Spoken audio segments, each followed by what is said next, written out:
Real exciting matchup at bantamweight, Matt. We have the Anomaly, Vince Cachero, looking to get a win in his second time out with UFC, and the UFC debut of the Heat, Ronnie Lawrence. And for Ronnie Lawrence, well, the guy was just born with a country music nickname. If you mix Brooks and Dunn and Tracy Lawrence, you'd end up with songs like These Sticks and Stones Made My Hillbilly Deluxe, or, and I'm gonna sing it, Matt, Ma Maria, Paint Me a Birmingham. I mean, Tracy Lawrence has one of the most unique voices in country music. However, Ronnie Lawrence brings it. And if you look at his last 3 fights, they're not the same as his first few fights. This guy started his amateur career back in 2010, which is crazy to believe because you look at the last loss, he fought Steve Garcia, who's now in the UFC. That was back with Bellator. He took a lot of time off between that fight and his next fight. He's won 3 in a row. His second to last fight with LFA, a very impressive performance. If you go back and watch that one against Garrett Arnfield, I mean, he's throwing heat. When he needs to get the takedown, he does.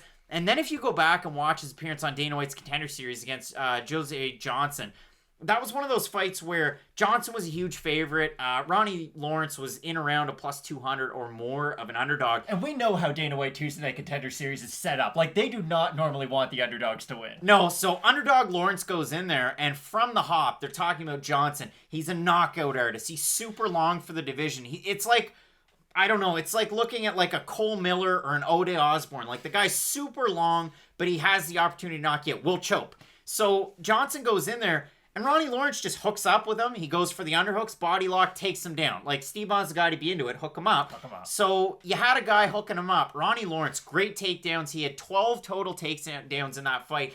Wasn't able to keep Johnson totally down, but every time that Johnson popped back up, he took him back down. Looked amazing in that fight. I saw a few 30-26 scorecards in the mixes. It seemed like the commentary team thought there could be even more 10-8s, but for me, 30-27, really good fight. So he comes in here, and who do you match him up with? Like, you got a guy that's 6-1 in his career. You don't really know who to give him to. You take Vince Cachero, a guy that's, well, 0-1 in the UFC, 1-3 in his last 4, 2-3 in his last 5. Like, it's not a good look, but for Vince Cachero, if you go back and watch his fights, a ton of pressure. He likes to fight in a phone booth. Might not have the heaviest hands, but he always puts on a good performance and has pretty good takedown defense. And if you watch his last fight, he came in on 2 days' notice against Jamal Emmers, and he pushed a pace. Emmers just kind of moved out of the way. He'd land some long jabs. They look like a weight class or 2 apart. And Emmers was able to pop in with, just jump knees, flying knees up the middle, really kind of control it. But Vince Cachero threw a lot of good volume in that fight. So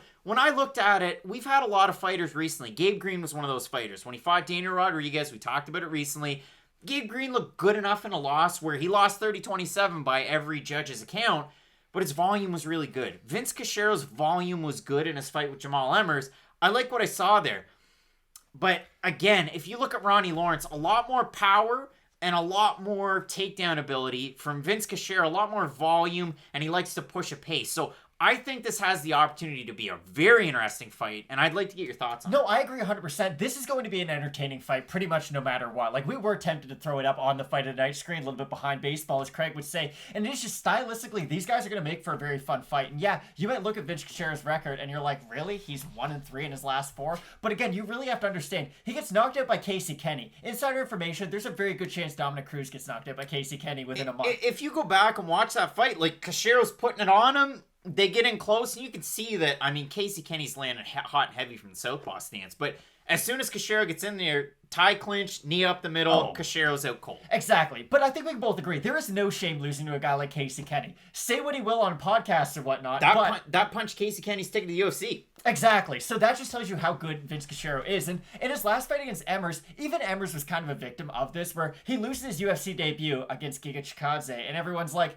oh, well, was he ever that good to begin with? And then we kind of see the run that he's been able to go on ever since. I'm not saying Vince Cachero's in that category where it's like, okay, maybe in the future he will be in the top 15, but I don't think that there's any shame doing better than expected on your UFC debut on short notice, especially against a very experienced opponent like a Jamal Emmers. The problem is, Ronnie Lawrence just seems to have the counter to a lot of what Cachero does well. When you talk about the pressure, when you do talk about some of the volume, he's going to have to stand in the pocket against Ronnie throughout this fight, and Ronnie's going to be able to land power. And the thing, too, is at distance, Ronnie Lawrence throws a spinning back kick just like old Dennis Seaver did, to call out Dennis Seaver. Not a name I thought I'd be referencing today. but he doesn't spam it nearly as bad as Dennis Siver did, and I'm sure Dennis Siver was on a whole concoction of different things that allowed him to throw that kick very hard. But it is a very good technique of Lawrence's, and it is kind of Max Holloway-esque, where he won't throw it, and then all of a sudden, in like the third round, you're like, damn, getting hit by a spinning back kick. It's just, there's a certain variety in his techniques that I don't think Vince has. But all in all, I do think this is a really fun fight. And I can be honest, I don't really see either guy finishing the other one in this fight. And I think that's what should make it a candidate for fight of the night. It's just going to be a good back and forth fight between two guys who have great cardio, great output, and I couldn't be more excited. It should be a great card, Matt. Or a great fight, rather. Should be a great card, too. If we have a look at the odds, though, Ronnie Lawrence open to -140. He's now -162. For Vince Cachero, open to +120. He's now +134. And if we look over on Tapology, 779 total votes, 88% going with Lawrence, 87% by decision. And again, if you look back at his last fight, he went 12 of 17 for the takedowns. And you don't see a lot of those takedowns, like the upper body throws from, outside of the two black lines, so to speak. You don't see a lot of them landing. Really don't. Ronnie Lawrence just again and again and again.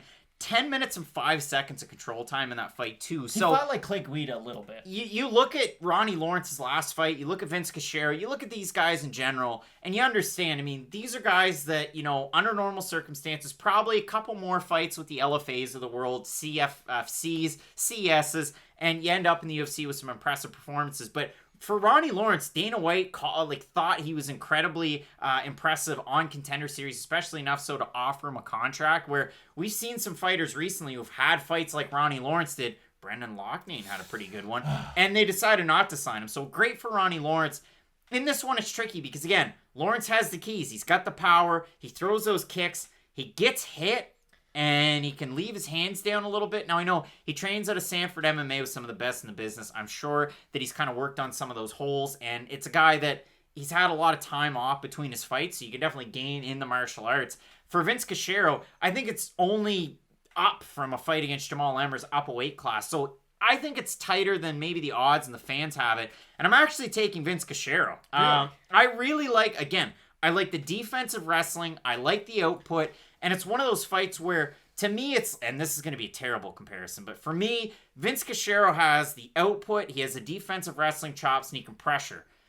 Yana Kunitskaya had a fight last weekend against Ketlin Vieira, where if you're just doing something, you can get a win like that. I like the technique out of him, but if anybody got a finish in this fight, I think Ronnie Lawrence would be able to. It's just if Lawrence gets Cachero down, I think he's got to do something with it, and I think Cachero's going to be the one popping back up or at least trying to work for something. So I like Cachero in this fight, and it might seem crazy, but that's what I'm going with here. So I kind of agree with the breakdown, but here's the thing.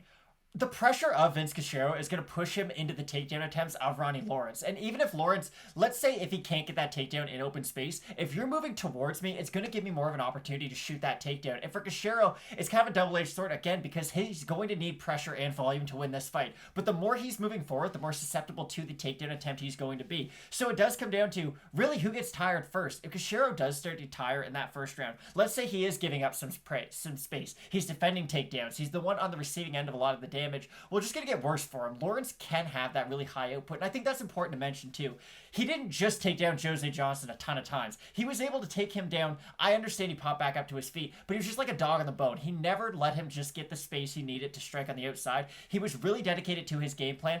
I don't know the last time we've ever disagreed on the first two picks, but I'm going to ever so slightly pick Ronnie Lawrence, even though I do agree with you. I think the odds should be much closer, and I don't agree that 88% of people on Tapology are picking Lawrence to win this. The crazy thing, too, for Cachero, if you want to throw another one his way, if you look at the fight against Emmers in terms of strikes, this is where it gets really weird.